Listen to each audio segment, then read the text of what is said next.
Thank you for coming. This track will be the last one for today, and please go to YouTube to watch other ones in the past.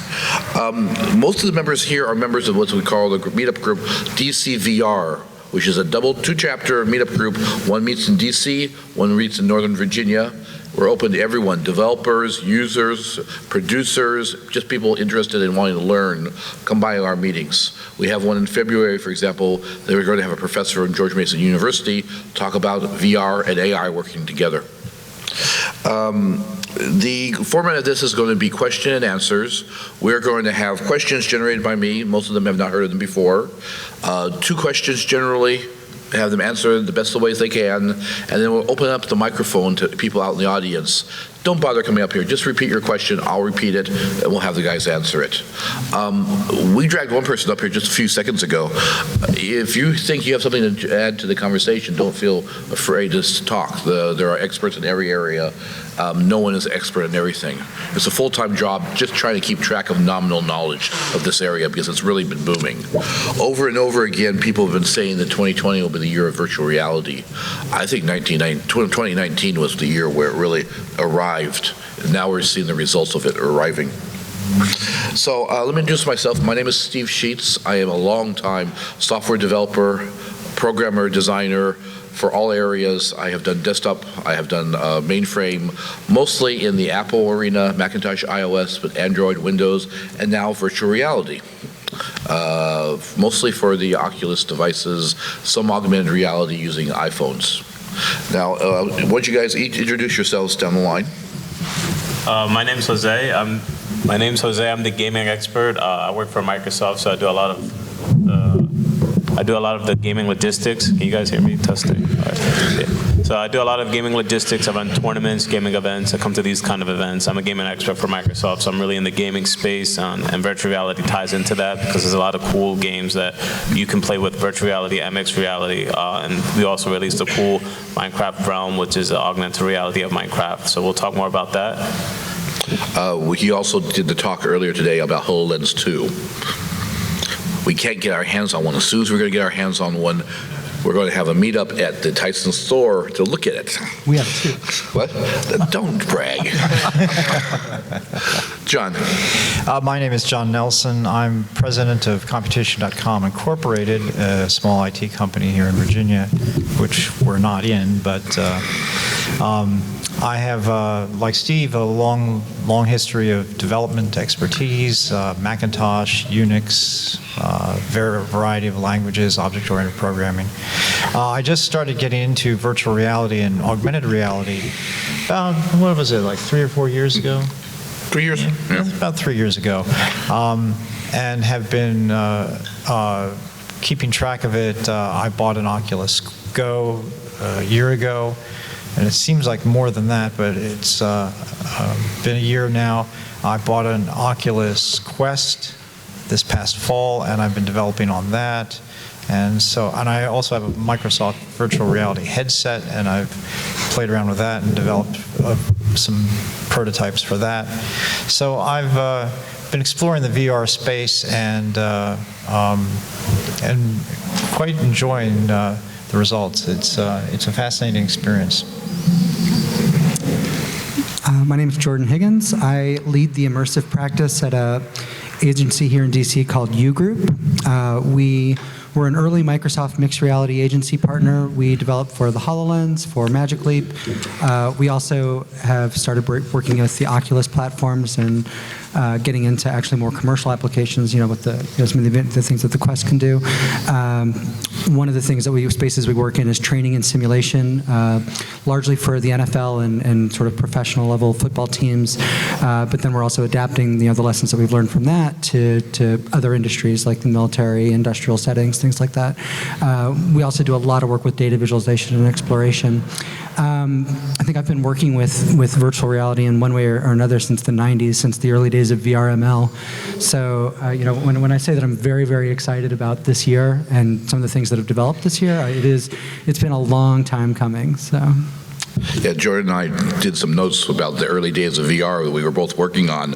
We were working on stuff running on silicon graphics machines that ran in the $250,000 to $500,000 price range, and it doesn't match what we have today, not even close. Much easier to get into now than it was then. Yeah, so I'm not on.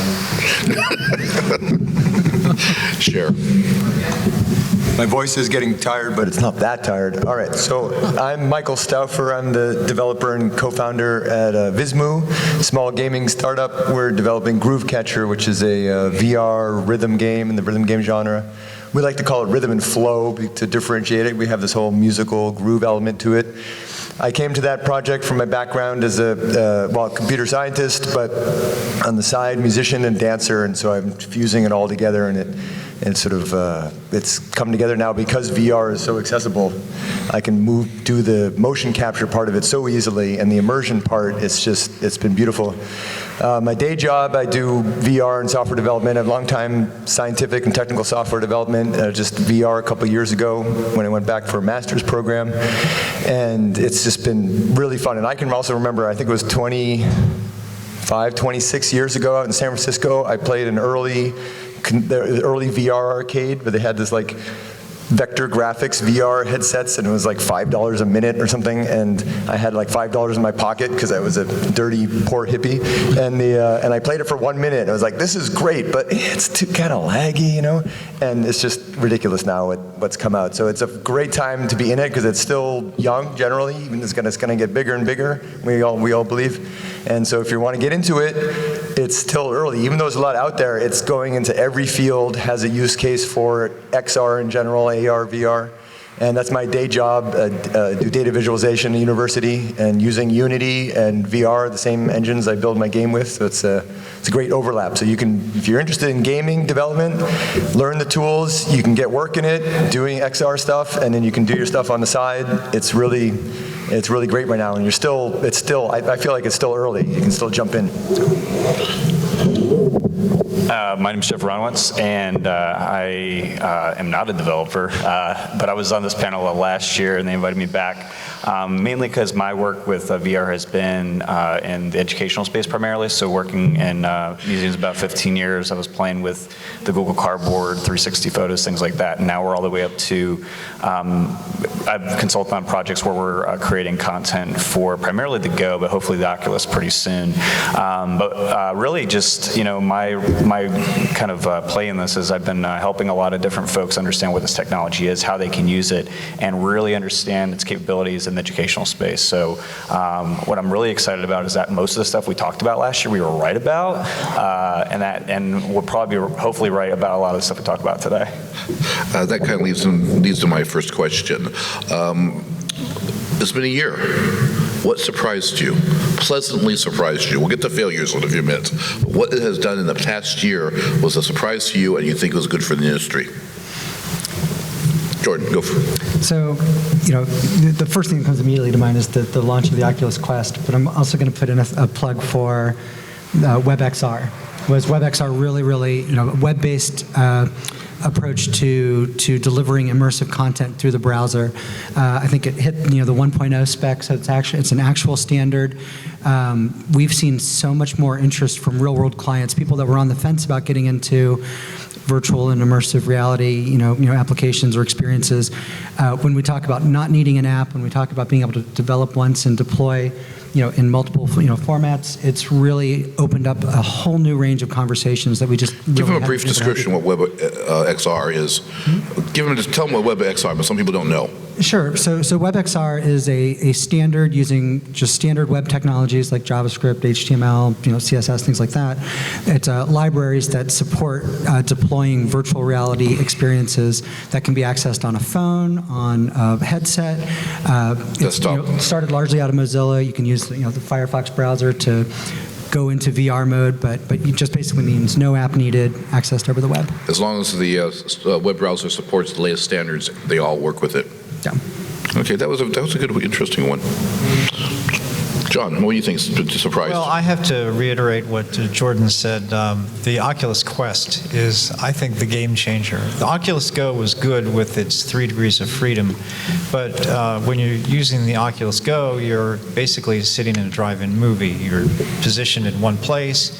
You can pitch, roll, yaw, but pivot. Your perspective is pivoting.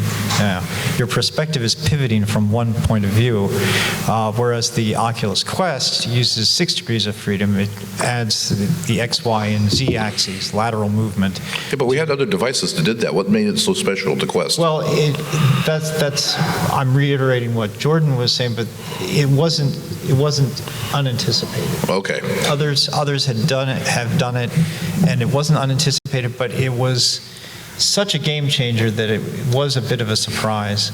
And especially things like the Oculus Link, which gives you Rift. We'll talk about that a little bit later. Yeah, Oculus Rift-like functionality, the ability to run your games on a PC and visualize them, render them on the... So it wasn't one specific thing. It was a combination of price, combination of tetherless. That is what surprises me, is a variety of things that were added to the Oculus technology that made it the standout device. Okay. From a business perspective, I'll do this quick. What surprised, like I knew it would be a big deal when it came out. It was, less than $600. It was standalone, easy to use. But what surprised me was how quickly it also made the business case. I think, Oh yeah, they sold out. Yeah. In the first 2 weeks, it made $5 million in like sales for software developers, and that's when a lot of investors and backers that I know in the industry were like, well, okay, maybe this is legit. People who ordered it in November are just starting to get them right now. Yeah, and I had one customer that I was working with who wanted a mobile AR architectural visualization project. They were like, no, we don't want to use VR. Nobody wants to put on a headset. I showed them the Quest, and they ordered 2 that day. So and then I was kind of, there's something there. And to jump on the Quest thing too, another thing is just kind of how powerful it is. I mean, you wouldn't expect it to be powerful, but it's a powerful little device. The saying, can it run Crysis or whatever? I mean, it's running the Climb, which is by, it's a Crytek, and it looks beautiful. I couldn't believe they were able to port it over. And if you look at comparisons between Vader Immortal on the Rift S versus the Quest, you'll see some differences, but they are not near as stark as it really should be for that CPU and whatnot. Yeah, I've compared the Quest and the Rift and the Go, and it's you run games on the Quest and you're happy as a clam, but you run them on the Rift and you see the difference. But what Jordan had said about the variety of technologies and the sophistication of the technologies is kind of a clue, because you can see that they had this planned all along. The Go was really just the toe in the water. They had the Quest all figured out well ahead of time. They wanted to see if there was market acceptance for the Go, and there was a great deal of market acceptance and technological acceptance. And then I think they decided to turn on the Quest, and that probably brought a lot of investor back. Let's talk about the reverse question now. What was the failures of this year? Some businesses have gone out of business. Some have shut down. Some development things have shut down. Some have been to the point of irrelevant. Which ones caught you by surprise, or at least are going to have the biggest impact on the industry? Well, Daydream's dead. Yeah. Daydream. I mean, Daydream was Google's version of the Oculus with what's called WorldSense, and the project, I believe, is completely dead, or at least orphaned. It's like they've open sourced Cardboard, so it's actually a very interesting.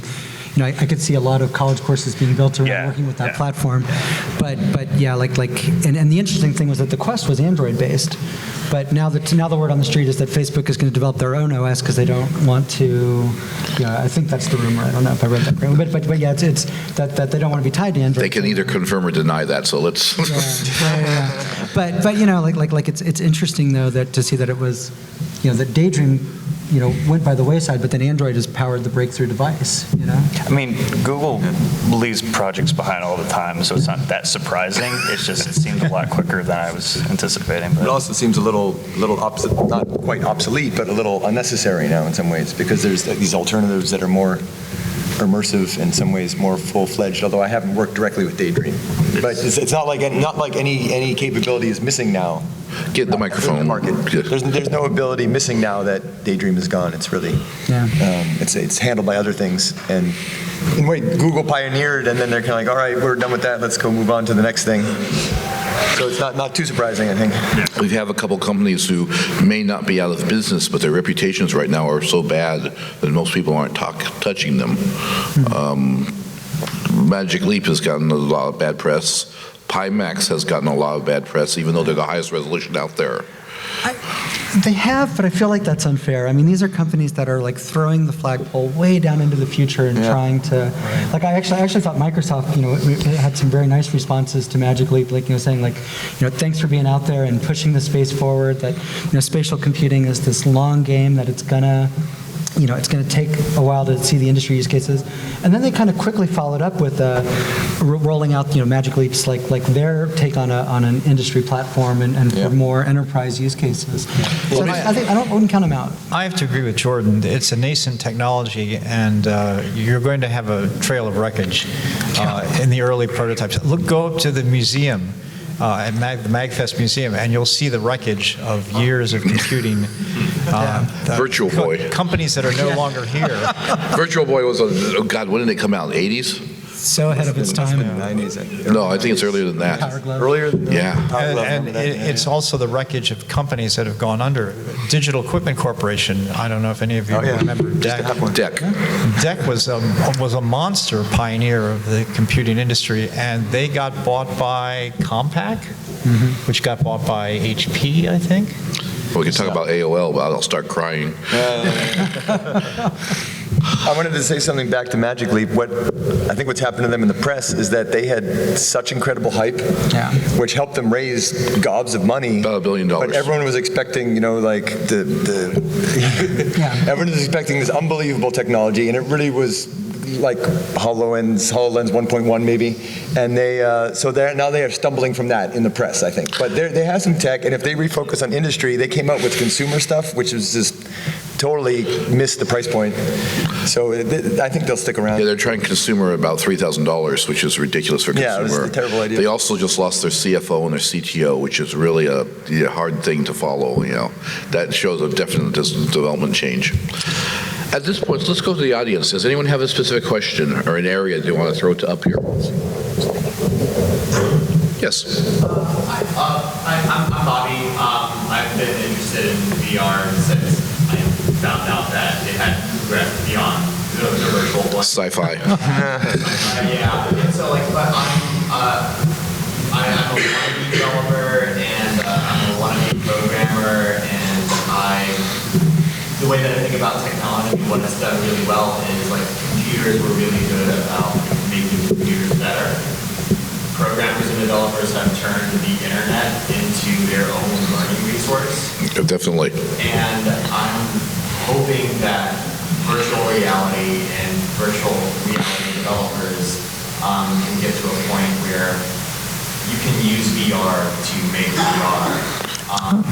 I guess I was interested in, do we see any progress? Yes, that's a really good question, especially. He's asking about a question of, are we starting to use VR to create VR? Well, first, let's talk about the programming side.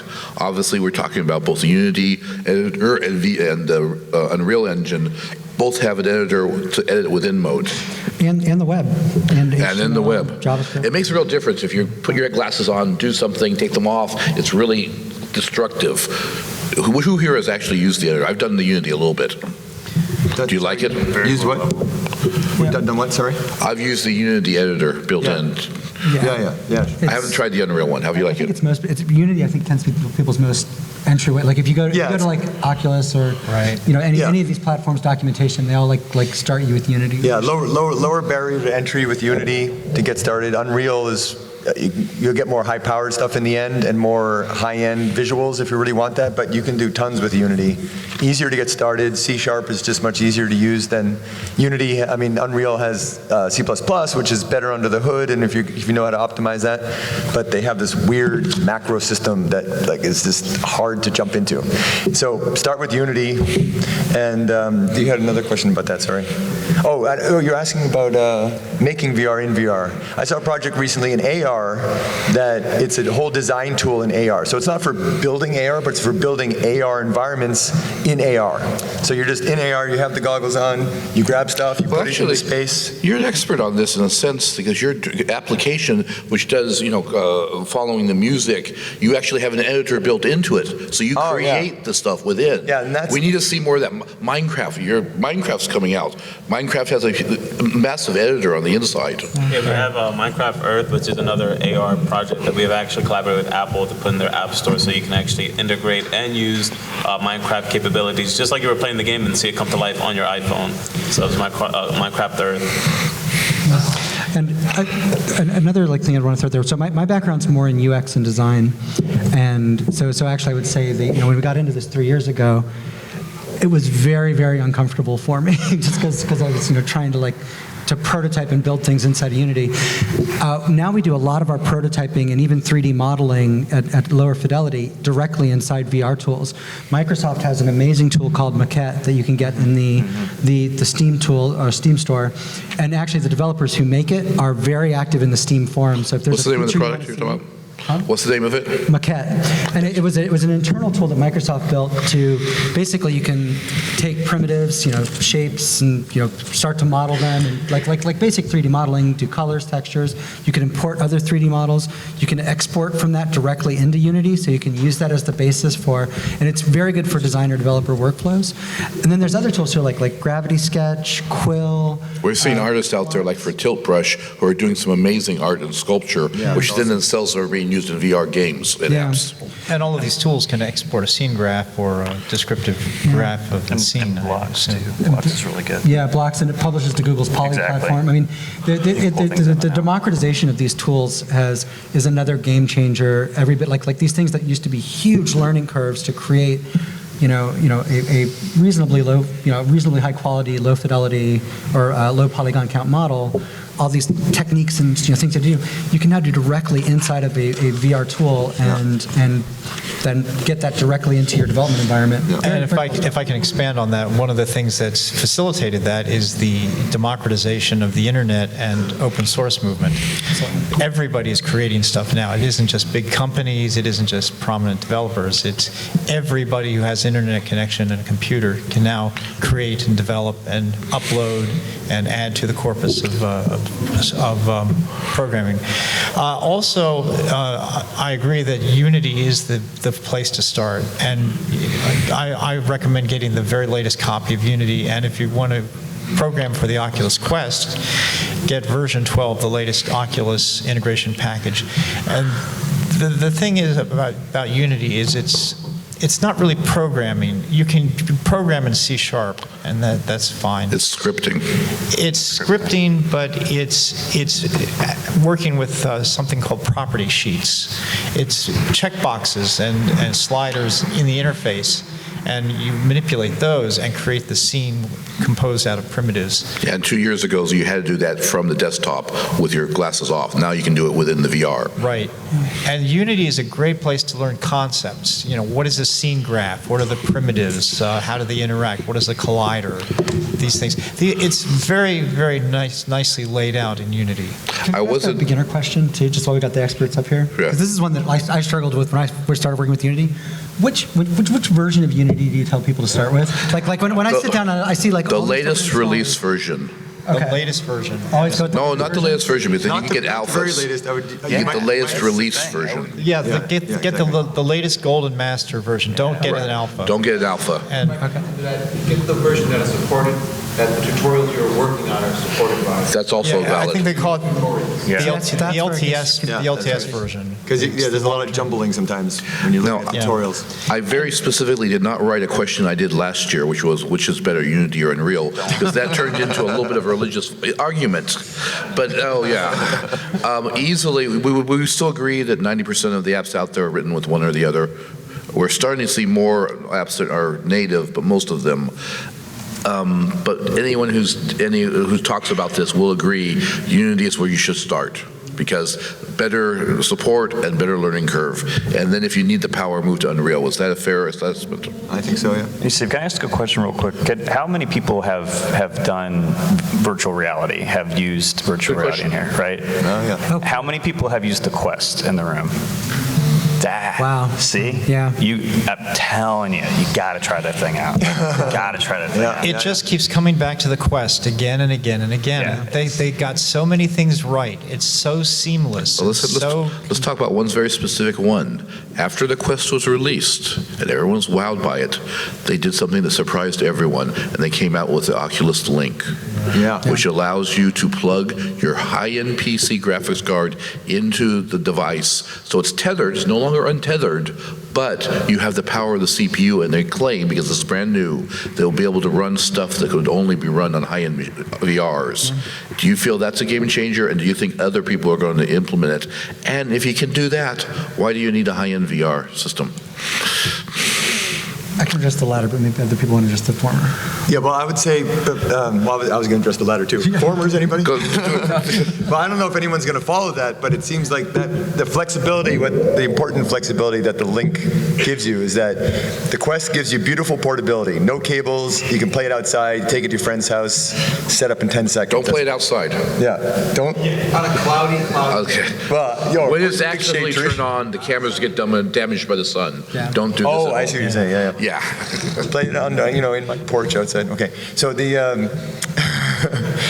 and the portability and flexibility, ease of setup. I've said this like about 300 times this weekend. Is just great. I pitch it to everybody who wants to get started in VR. But the Link lets you play the higher powered games if you want to, right? And any system that is hitting the consumer level that can't do that is going to have a hard time competing, especially at that price. And they have the price point too. It's ridiculous. It's like, I assume Facebook is subsidizing it because they have to be, because they're just trying to build the I market. think they're making it up on the cables. Yeah, there you go. $5,000 cable, $400 headset. I'll tell you what I would like to see is an extension of the Link to a Wi-Fi or 5G broadband kind of connection. So then you can have multiple Oculus Quests on a subnet, and you could hook them into the cloud, and everybody could be wirelessly communicating and playing games and all of that in a very transparent kind of way, Well, let me add to that real quick. Leverage cloud computing too. Thank you, John. You did a good segue there. One of the abbreviations people don't mostly know is SR. That stands for shared reality, telepresence. Oh God, there's a new term? Oh my Oh, God. you haven't heard that? Oh, No, that was on talking about for 2 or 3 no. years now. SR. Yeah, it's. XR has like 4 different versions of it, but SR is shared reality, telepresence. Rec Room is very popular, but there aren't that many apps that do a lot of it. I mean, it almost should be in the OS level. Do you think that this year we're going to start seeing much more collaboration? Facebook's Horizons, I think, is the biggest thing that's going to come out on Bingo. that Yeah, front. that's what they want to do, right? Is Yeah. Explain to them. It's all about the social. Please explain to people what Horizons is. I watched the Video Game Awards this year in the Oculus Live app, where you were like, you could go between like watching with other people, just kind of like randos, like in the or like just watching it without the chatter of other people. But I mean, really kind of amazing though, just like hearing people from all, who knows where, just talking about the Video Game Awards, what was going on stage. It became an actual shared, like you were in the same room, watching this event unfold. With all the pros and cons you can imagine coming So, along with it. fun fact with that, Joey actually was doing that, and John Carmack sat right next to him. So we had a conversation with John Carmack in VR. Joey did. And crazy, right? Yeah, that's wild. But I mean, you could absolutely see those type of, because I know Alex Gitman shows up in, Altspace VR, regularly for HoloLens meetups and trial meetups. Yeah. Do we want to go back to the audience? What's that? We got a lot of hands out there. So. Okay, question. Yeah, I wanted to ask if there are any developments in haptics and I wish we could answer that question in about 2 weeks. I just watched a video about the haptics that are coming at CES. Have you seen some of that stuff? Oh yeah, I've tried the Tesla suit. The Tesla suit's coming, Wait, you Tesla tried the Tesla glove. suit? Yeah. Somebody's working on a smell-a-thon to actually module put on your device to give you smells when you're in certain environments. Is haptic going to be this year? I think that haptics and sensor fusion are going to be really big, and I'd say that's one of the stumbling blocks is getting the data into the mind and controlling the interfaces that manipulate VR. There's a term called cross-modal plasticity, where it's a phenomenon where the brain can be tricked into believing various things just on a limited set of cues. So you have visuals, sound, haptics. In the Void Center over across the street in Tyson's Corner, you walk across a bridge in the Star Wars game over lava. Not only do you see it, not only do you hear it, but not only do you feel the heat from it, but they also have a smell of sulfur there. Yeah. That freaks your mind out. You think yourself there. And in the training and simulation space, that's what we leverage to make things stickier, to develop and accelerate, people's ready to perform in different, hazardous type of environments. Exactly those same principles. But the Void is probably the best way to experience that at a consumer level right now. One thing about haptics I would definitely caution is that it's the gloves that are coming out at CES from Tesla suit, the people that make the Tesla suit, these are not going to be consumer devices, I don't think, anytime soon. They're going to be targeted to like high-end industrial, I think, training use cases. But I will say the Tesla suit, it's basically we tried it at South by Southwest last year. It's a full body wetsuit type of thing, and it has different panels, for muscle groups, and uses two forms of muscle stimulation of electrical muscle stimulation to go from very, very light, and feels like you're in a light rainstorm, all the way up to I made them dial it up to 11 just because I really wanted to see what the other end is. I wish I hadn't, but it definitely They basically tasered you. Yeah, they have a demo where you're you fire a gun and you feel realistic kickback. Wow. You turn it up to 11 and your muscles will be jerking involuntarily, but it's it's one of those things that as it gets easier for developers to access and integrate into these experiences, you're going to see much more realistic. So I'd like to say something on that too, because some of the more accessible are these haptic vests that are out. There's a few variations. Yeah. I got the Woozer, which now is called the Woozer Pro, where it was like a Kickstarter. And the biggest thing missing from that is content, because people aren't creating games that are taking advantage of that 5.1, 7.1 output in the right way, so that the vest isn't really being used to its full potential. But when it does, when it has that full 5.1 mix done right, it is crazy how good it is. And you're talking, they have a lower version, I think, right now for $300, and it's 600, I think, is what the Pro is. It's got 8 transducers. I think that kind of haptic entry is probably the place to start, because some of these other things, which are really cool, they're not coming anytime soon. So there'll be a limited number of developers who are going to write for it. Yeah. Do you see that becoming a popular accessory for the Quest? Now that the Quest is out there and people wanting to get more immersive, do you see is the SDK for that accessible enough so that it's only doing stereo right now? So until they figure out a way to either have a USB connection for the audio, they're not going to be able to output or input. So, for the Quest, no. For something like the Actually, I'll take a caveat for that. Tesla made an announcement yesterday that the haptic glove will have a compatibility with the Oculus Quest. Oh, okay. I just saw it on the video. Wireless, I guess, right? Yeah, I'm not sure how. Not sure, okay. It's a great question. It has to be latency. It's possible. It's very low bandwidth to do that, so it could be just strictly Bluetooth. Bluetooth would be in the capability of giving that. Let me take a couple questions on here up, and then we'll go back to here. We've been talking about high-end devices and low-end devices. Let's talk about consoles. people don't realize it, but the number one VR device in the world is the PSVR. There are close to 12 million, I believe the last stat, 10 to 12 million of them out there. And not only that, but there are AAA games out there. Astrobots won awards. And even if it is a AAA game with only a limited number of machines compared to, you need a PS4 for it, you have development that they don't mind the little cost of adding VR to it. Should we see this from Xbox? Hint, hint. Should we see it for Sony? Actually, Microsoft has made some comments about that. What do you think? What's coming? So what Phil Spencer quoted, he said he doesn't see that there's a big need for it right now for the Series S. I don't know if you guys, can you guys hear me? All right. For what Phil Spencer said, he said that there's not a big demand for it on the Xbox consoles just because he's focusing on the space for the console being a home gaming unit. He says that because the market's kind of like saturated, that everything else around it, you have other VR and AR aspects that you guys can play around with, so that the main focus right now, that Xbox isn't focusing on VR just because of focusing on the console itself and reaching out to third-party developers and building the brand for that. Well, how about, Nintendo?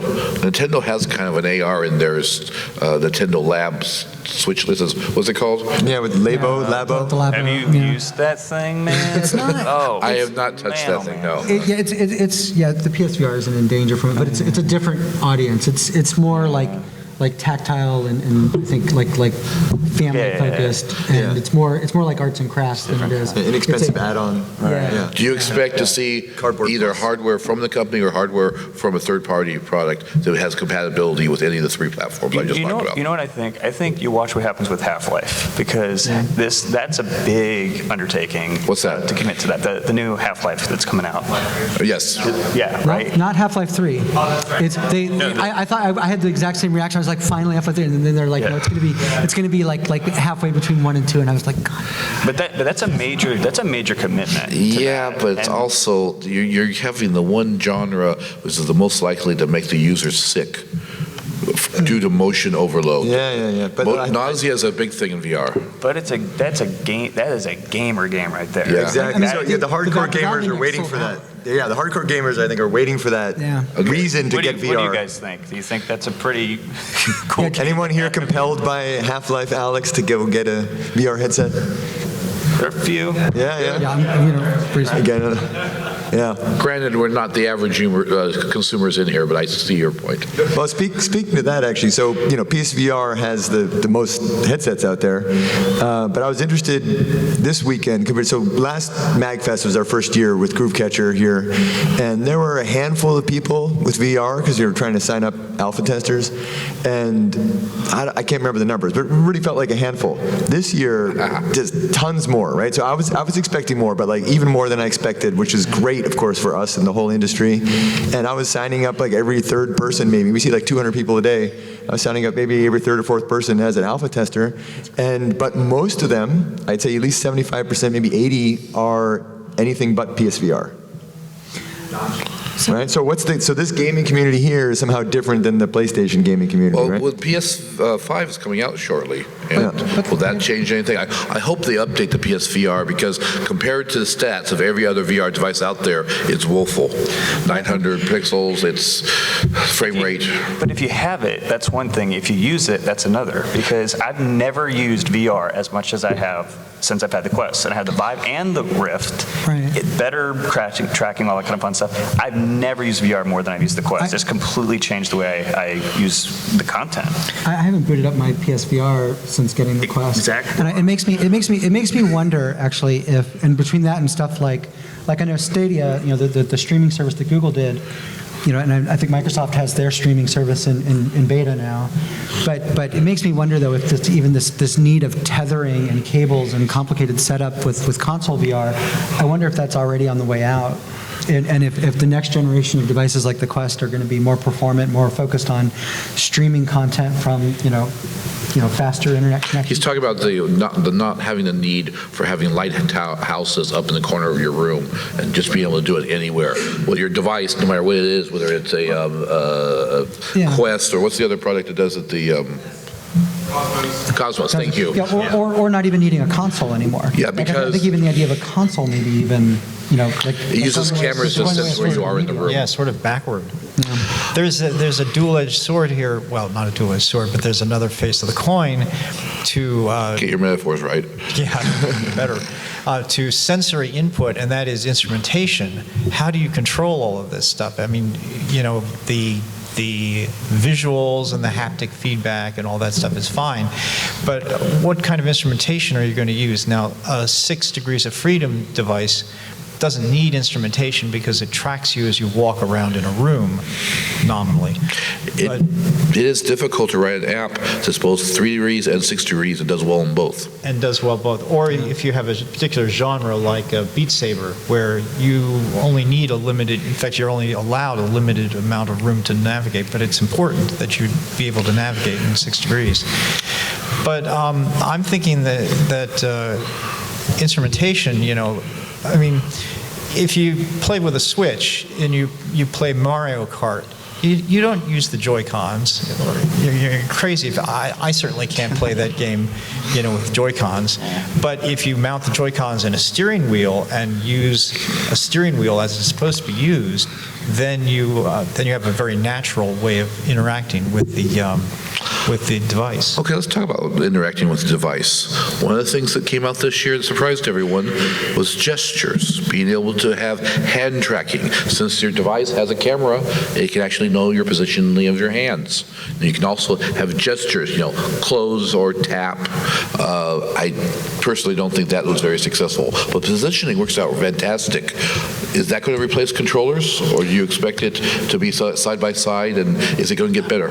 And here we come back to the Oculus Quest again, because the Oculus Quest... No, we're not coming back, because HoloLens had it first. HoloLens had it first, and it was very good. I've done the gestures, all the expressiveness of them. And But it's remember, very these good on gestures HoloLens. started with haptic gloves. They originally were available because the gloves were the only thing that could track your hand. Yeah. But I would also say, like, Microsoft has done, and like if you used the new version of the mixed reality toolkit I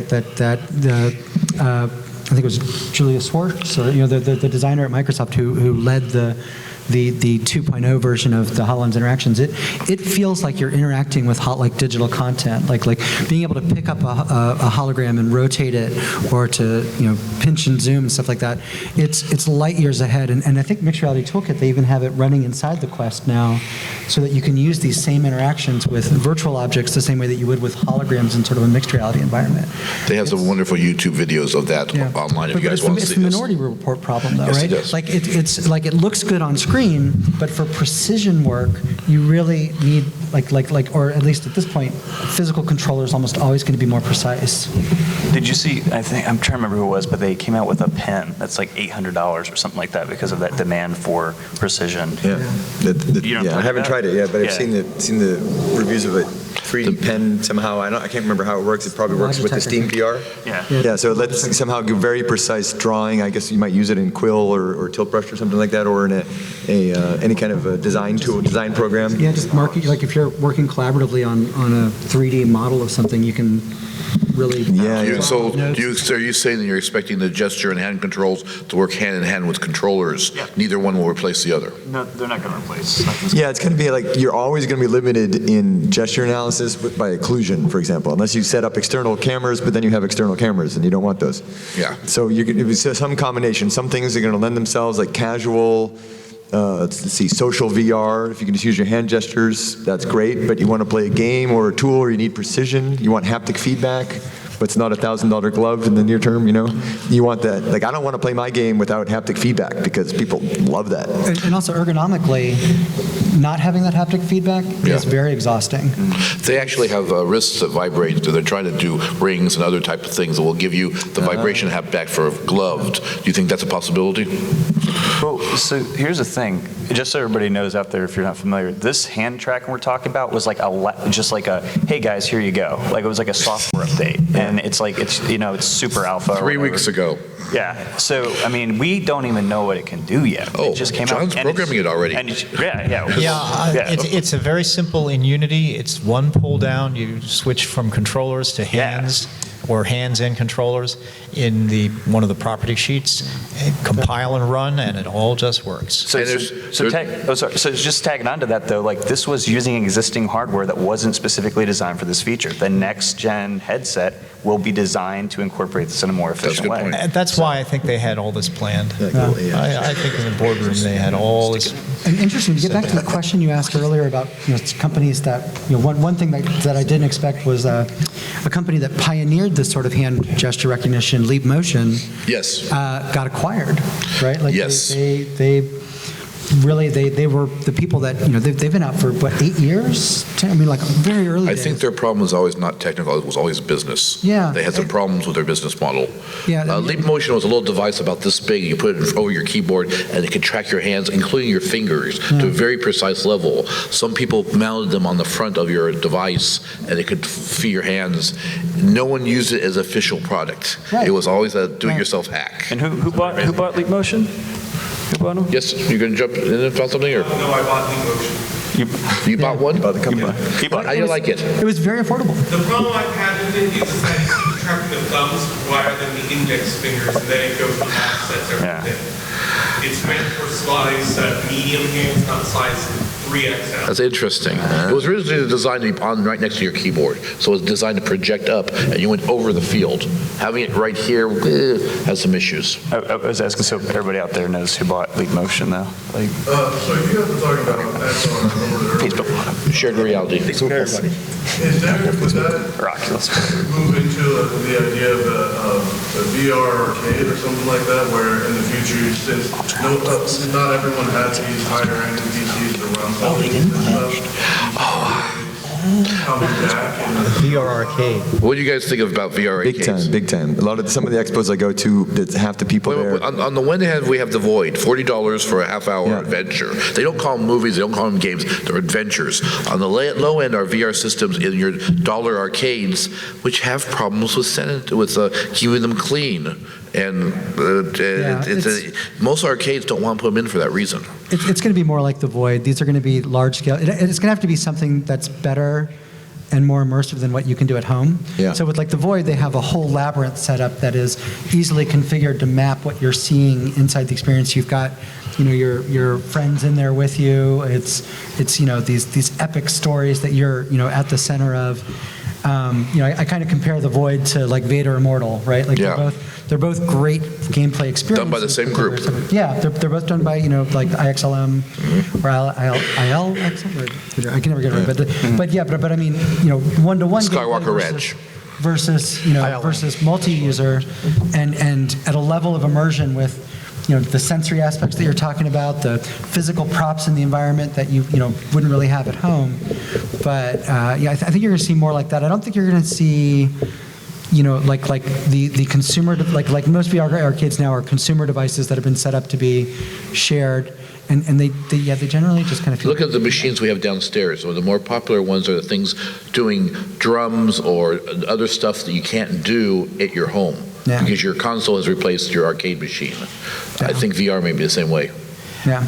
If anybody remembers a long time ago, the Captain EO experience at Disney World. Oh, yeah. And a much longer time ago Steve can tell you this, about a system that Disney created which used 13 projectors in a round and immersed people in 1960s. No, I didn't see it back then. Disney did for one of the World's Fair a system that had 13 screens all the way around it. It had a patented device that they actually mount on top of a station wagon, going around doing wet photography, video, and they project it all over the United States. They went with this car, and people loved it. They'd never seen anything like that before. You go into a room about a third the size of this one, circular, and you can see it around you. And that was one of the very first VR experiences. They did it at Disneyland for many years. They did have some quirks.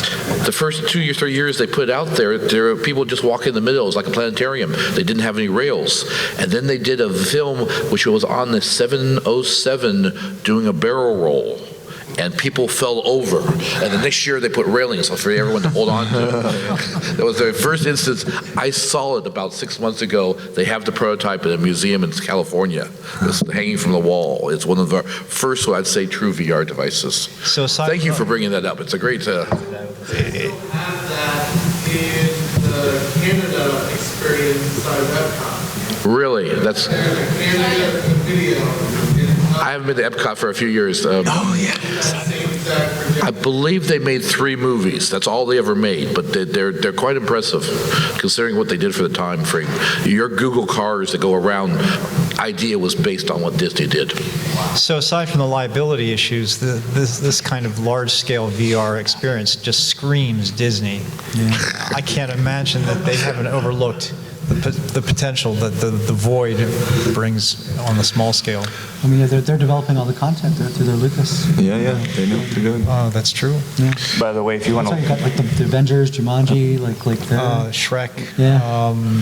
and the Star Wars experience. Yeah. If anybody has Disney Plus, you can watch the Imagineer show, and they talk all about that in detail and show the whole process. It's pretty cool. Steve and I we did the Star Wars Void experience, and one of the things that was notable about it was that it used hand gestures. You didn't have controllers, and I think the occlusion was. It was quite good. It's actually more impressive for the Marvel experience. In the Star Wars, where you have a blaster in your hand and you aim it most of the time. Star Wars is Tony Stark. I mean, all the way. You were doing augmented reality within virtual reality and shooting blasts like this and blocking like that. That's cool. And it was kind of amazing. Yeah. Combination of tangible and virtual objects too. So if you're interacting with a panel, there's a code you have to type in to activate a door. You can feel it. I mean, you're punching a physical board, but I'm sure in reality it's just basically a blank plank. Yeah, I got a funny story about that. I was basically stuck in a void room for like 5 minutes because the registration was off between the VR and the panel. So I was like trying to type in the code, but the buttons were all shifted by one. So I was typing the wrong code, and I was literally in there for 5 minutes with my group. We couldn't get out until I took the headset off. Some of you are like me, have walked around with your VR device in your bag or something like that. Have you had enough gumption to put it on in like Starbucks and do it? I'm wondering if we're going to reach that point. Oh yeah, no shame. No shame. Yeah, I do it all the time, honestly. I'll just set it up and go. Yeah, the Quest has 2 room scale where you literally do the outline and then what they call stationary mode? Stationary mode where they put the box around you about this big so you don't hurt anyone, and you can do lots of stuff within that stationary mode. Back in 2007, I took a trip to Japan. I spent a month there, and one of the things I observed in Shibuya at the crossing was that there were everybody had a cell phone. This was in the days of flip phones. We didn't really have smartphones. The iPhone was only had been announced, I think, just a few months before.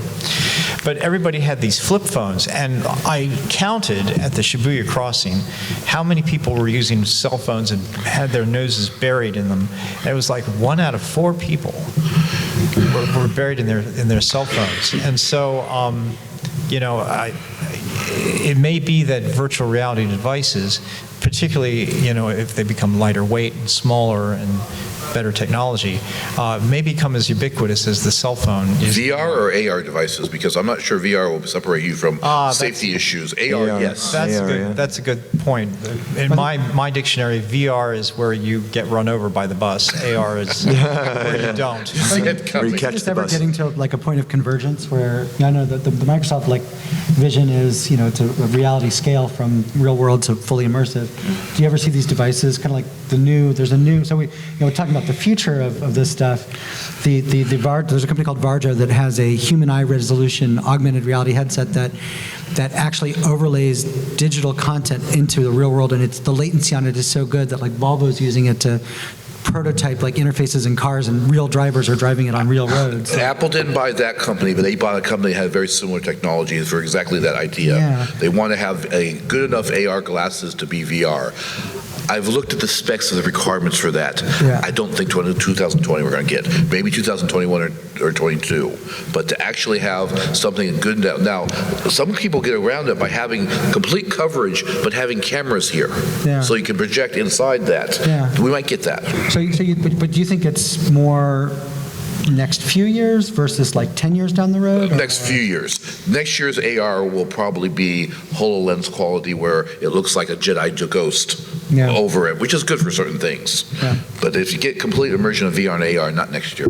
On the more pedestrian use of AR that I cannot wait for is it's a company, Nreal, that is coming out with this.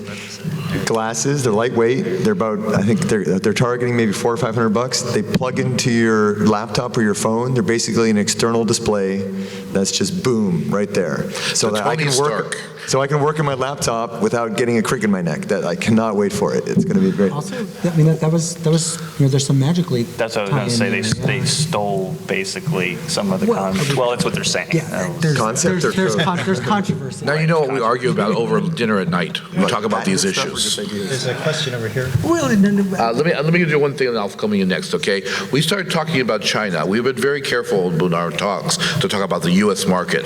China market is slightly different. They have more open standards. They have open VR. Not only that, but they have modularity, so that you can buy someone's glasses and then buy someone else's controller or a gun controller or special purposes. Should we be doing this more with changes between standards of both hardware and software and follow the Chinese model, or are we losing something by not doing that? It'd be nice to have someone come out with a specialty blaster for Star Wars and be able to use it for other games and other apps. I mean, you're seeing that on the high end. I wonder if you'll start to see that on the low end with like. What do you think? Accessories for Quest. Do you think it's a good thing? LBE, you mean, or? To have a standard for the hardware so that everyone's controllers work together. Oh, yeah. If I have a Quest and I want to go out and get the knuckle controller is the one for the Valve that actually tracks individual fingers in the controller. So it's sort of similar to how, like with the Xbox controller, you can map.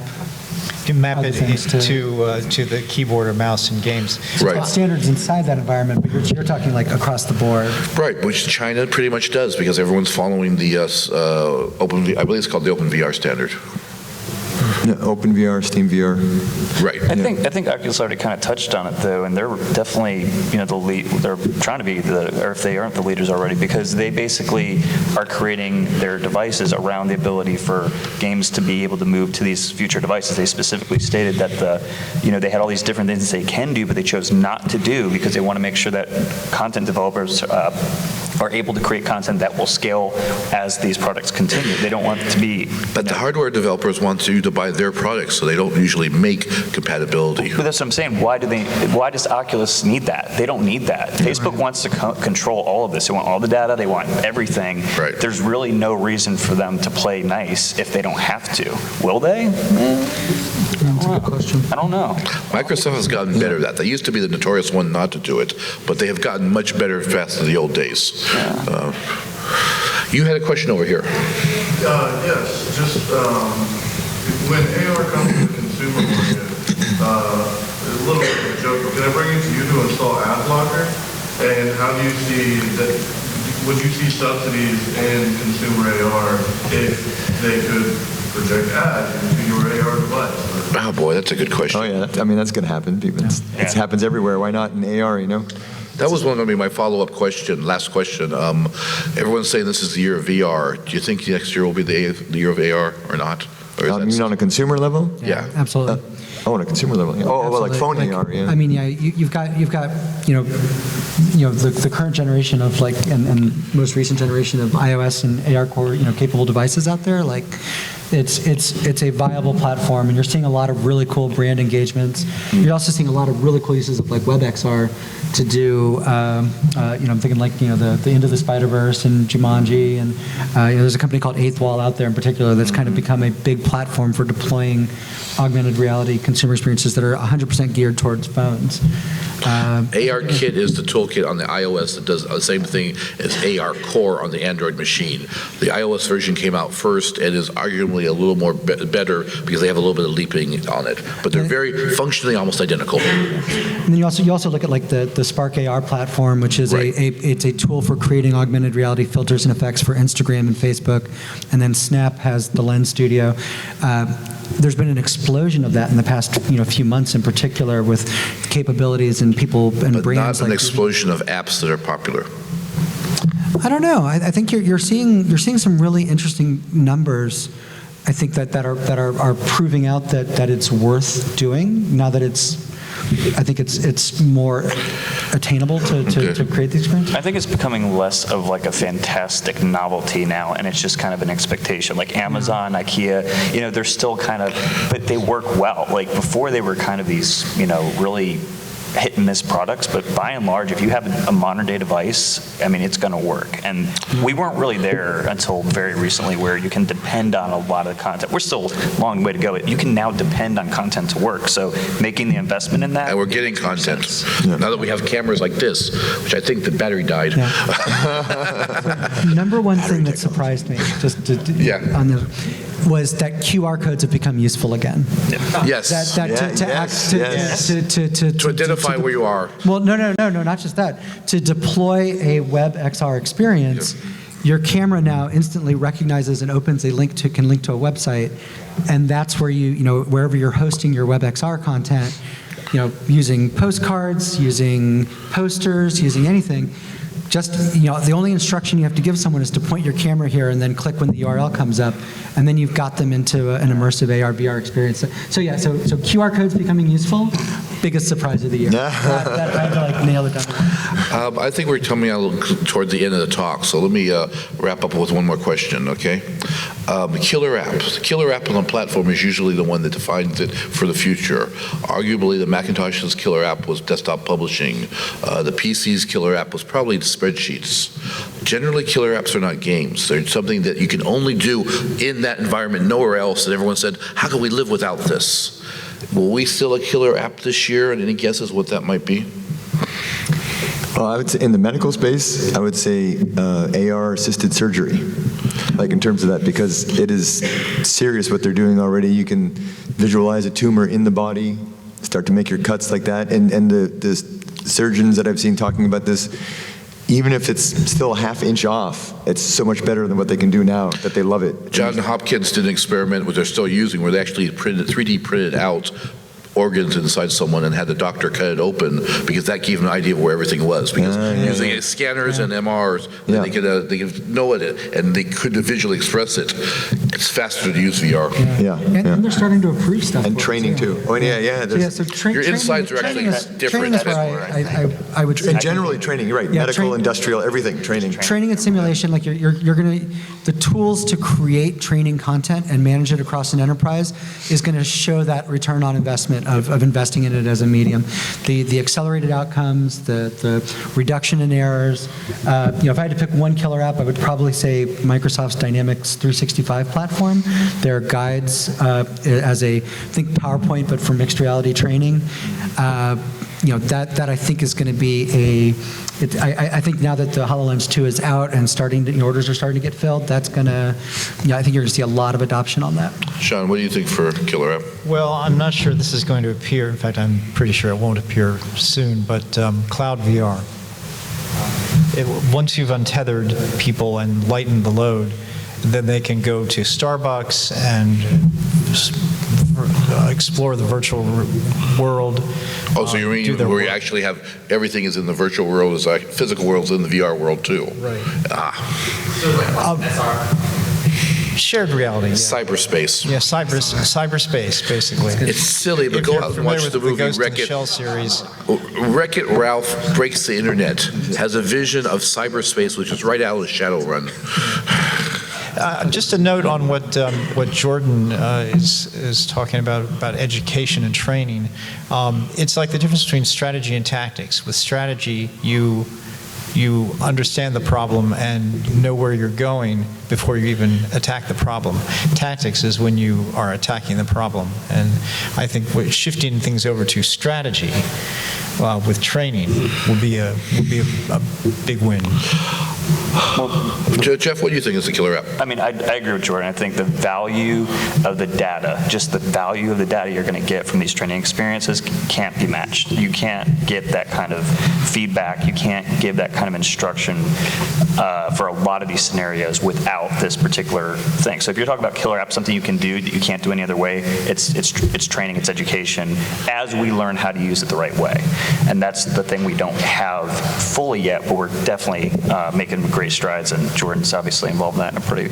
And a technology to deal with all that data is AI. So I often say that, and Steve often disagrees with me on this, but that the future of VR is actually AI. Yeah.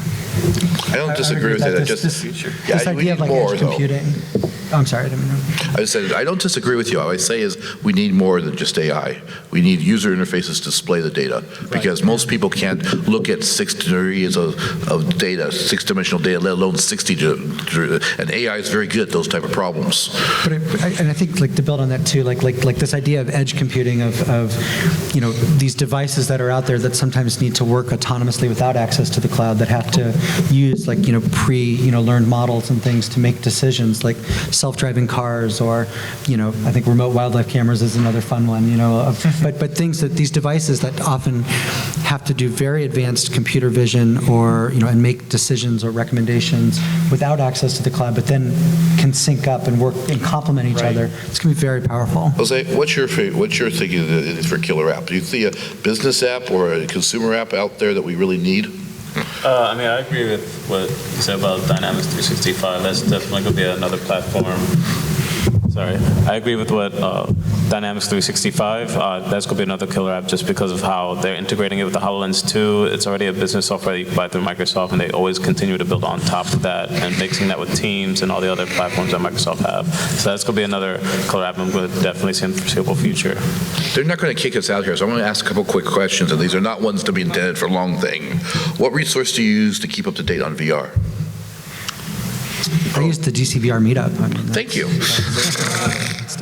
I think LinkedIn is a great resource, honestly. Like, there's a ton. I mean, you can go to whatever blog, but you're going to see a lot more types of information and sources on LinkedIn. Find good people to follow, us, but find good people to follow, and you'll find a lot. Seriously, we flood the wall with. Jordan and I keep on posting each other's Twitter and Slack channels too for A-Frame for the Holo developers community, you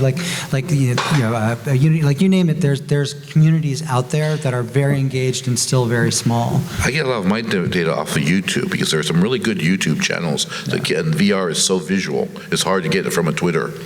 You can get a lot out of YouTube. I mean, there's training, educational materials, news, just people's opinion. That's a good place, although the reliability of it is spotty. I just go to MAGFest panels and learn from the panelists. Oh, wait a minute. I also, this is almost old technology, but I actually use Google Alerts for particular topics, and then because I'm lazy about looking for one, like if it comes to me, and then I read some interesting articles that pop up on topics I'm interested in, and it to me it's less overhead of going out and looking through blogs. I mean, I read things for the gaming side, I read Road to VR and Upload and so on. For business side, a lot of it to me comes through Google Alerts and articles, even on like Ars Technica, because they'll sometimes have something early on there that I haven't seen somewhere else, and I sort of read it for fun anyway, so I come across it there, and then I look for more details on the more specific sites. Okay, starting with Jeff at the end. What's your favorite VR game, since we're a game conference? Wait, favorite VR game? VR game. You do play games. It's Beat Saber, man. It's Beat. Pistol Whip's pretty fun too, but Beat Saber. Oh, I can't. Pistol Whip. It's not Beat Saber. I'm sorry. It's The Climb. It's The Climb. No, it's Beat Saber because he hasn't played Groove Catcher yet. Oh, yeah. No. By the way, to mention real quick, we talked about Web VR. There is a clone of Beat Saber out there. It's completely implemented using Web VR. That is fantastic. In some ways better. I forget the name of it. Do you remember the name? No, it's on the A-Frame demo site. Yeah, it's amazing. amazing, the fact that they wrote it using HTML and it gives you what you need. Yeah, it's pretty amazing what you can do with Yeah. A-Frame. A-Frame is amazing. The first time I saw it at one of the meetups. One of the first meetups you and me went to. Microsoft, Yeah. Actually, I was just amazed, and I learned there that there's actually a web-based Quake implementation. It's called WebQuake or something like that, and it's all done with OpenGL, WebOpenGL, and which I guess now is what WebEx. It's a complementary standard, I think, right? No, with XR, you mean, to OpenGL? Yeah, OpenGL is like lies underneath. Okay, it's a lower XR, level. Yeah, XR lies on top. But at any rate, I mean, running Quake on the web, I mean, it's to my, well, Welcome to Mr. 2020. Quake 3 Arena here. I'm used to putting in a DVD and, installing of software and this whole cumbersome, friction-prone process. But now it's just, you get on the web, boom, it's there for you. Jordan, what's your favorite game? That's a good question. I really like the flow state type of games. I would say like Pistol Whip is probably my current subject, but I also really like the, if I had to pick like a favorite, I like the non-violent. You're a violent guy. well, whatever. But so the thing is, like, one of the things that's exciting about VR is that it opens up non-traditional gameplay and things that are. So I would actually probably throw for favorite the Falcon Age one that came out for PSVR, where you are, you basically, play a young character who trains falcons, and you're like trying to save your village from these robotic invaders, and you have a trained falcon that is your companion. It's such unique and entertaining gameplay. Really creative stuff you can do. And so you didn't ask me because you know my favorite game, but when I'm not playing Group Catcher, you have a conflict of interest. I play Super Hot, of course. Everyone has to try Super Hot. Pistol Whip's great, but my favorite sort of subgenre, which some people never have heard about, is asymmetrical co-op, or asymmetrical head-to-head combat or battling in fight. Never mind. Asymmetrical competitive games in VR. So it's typically on the same machine. One person's in the headset, the other person's playing on the PC. The headset's usually a god mode. I've seen that. The PC player's a little warrior or something like that. Sometimes they're co-ops, like puzzlers. Sometimes they're battles. And it's super fun. It's super fun. Things Quest can't do. About what? Quest cannot do that type of Yeah, Quest can't do that. So this is, I mean, you could. That you'd recommend trying? Yeah, I would. Okay, it's my first one. I can never remember the name. It's like, it's the weirdest. I can't remember. It's the weirdest. It's the worst name. I can't remember it. The other one came out recently. It's still in beta. It's called Panoptic. It's a really odd game. One person is the god and overseer in this weird dystopian world with these little drones walking around, and the desktop player is one of the drones trying to sabotage the world, and the god is trying to figure out which one is the drone. It's really clever. Not a lot of gameplay in there, but you can get it for free or cheap if you want to get it on the early version on Steam. Just really different, really fun. And the other one is called Carly and the Reaper Man, and that's a co-op puzzler. I'll take a look for it. Yeah. John, what about you? Before MAGFest this year, I would have said, and Steve knows what I'm going to say if my favorite game is Bait, the VR game, fishing game, where you just sit there and you cast. And you do it on Go. It's low end. And you can do it on Go and Quest, and you just cast all day long, and and the ambiance, the music, it's very soothing, and it's kind of mood inducing. Now what? Now it's Moss. Oh yeah. I'm just absolutely overwhelmed by the perfect fit of that world in VR. I mean, you can maneuver in it, you can interact with it, you don't have to run, jump, do all these things. You can explore this world from the inside out and the outside in, and it's very appropriate. What's your favorite game? I was playing the HTC Vive. A lot of my favorite was Longbow. Yes. I played Longbow. I love that game. Just the realistic haptic feedback on the controllers when you're pulling the bow, and then the precision and aim, and hearing the guys run around as you're shooting them down before they try to break down the wall. That was my favorite. Everyone here hears this story for me. That was my come to VR moment, was when I went to the Microsoft store and played that game. Because I am a reenactor with swordplay and everything. I have been on top of a castle shooting arrows at people for reenactment. And then you're surrounding, like, and it's just the same way. It's a haptic feedback. You pull the arrow back and it vibrates. You let go, doing, and same tactics, same everything.